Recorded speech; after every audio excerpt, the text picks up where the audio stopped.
తమిళనాడు రాజకీయాల్లో విజయ పరిస్థితి ఎలా ఉందో నేను మీ అందరి ముందు ఒక ఫోటో అయితే పెడతాను. 4 పార్టీల చేతిలో ఒక పావుగా మారిపోయినటువంటి విజయ్ అంటూ ఈ ఫోటో సోషల్ మీడియాలో వైరల్ అవుతా ఉంది.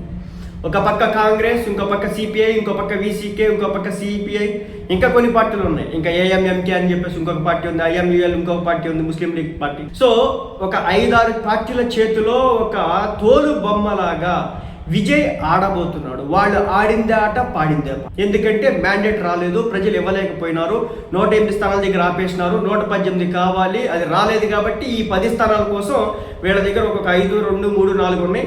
వీళ్ళు చెప్పినట్టుగా 108 స్థానాలు వచ్చినటువంటి విజయ్ గవర్నమెంట్ చేయడం కాదు, 2-3 స్థానాలు వచ్చినటువంటి వీళ్ళు గవర్నమెంట్ చేసే విధంగా ఉన్నారు, గవర్నమెంట్స్ చేసే విధంగా ఉన్నారు. తమిళనాడులో విజయ్ని ఒక ఫుట్బాల్ ఆట ఆడుకుంటా ఉన్నారు. ఇప్పుడు అక్కడ డిఎంకే స్టాలిన్ ఏది చెబితే ఈ సిపిఐ, సిపిఎం, ఈ పక్కన ఉన్నటువంటి చోటా మోటా పార్టీలన్నీ కూడా చేస్తున్నాయి అన్నట్టుగా ఇప్పుడు అక్కడ నుంచి వార్తలు.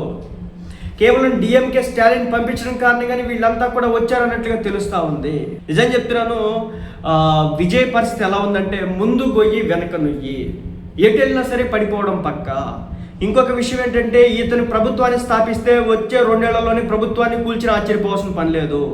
ఎందుకంటే ఇతని దగ్గర మ్యాజిక్ ఫిగర్కి సంబంధించిన నెంబర్స్ అన్నీ కూడా వేరే ప్రత్యర్థులు, అంటే ప్రత్యర్థులు కాదు, ఫెలో ఏదైతే కూటమిలోకి వస్తున్న పార్టీల దగ్గర ఉన్నాయి. కాబట్టి వాళ్ళు ఎప్పుడైనా సరే విజయ్ని భయపెడుతూనే ఉండొచ్చు. 5 సంవత్సరాలు కూడా భయపడతా విజయ్ పాలించాల్సిన పరిస్థితిని ఈ రోజున అక్కడ క్రియేట్ అయ్యి ఉంది.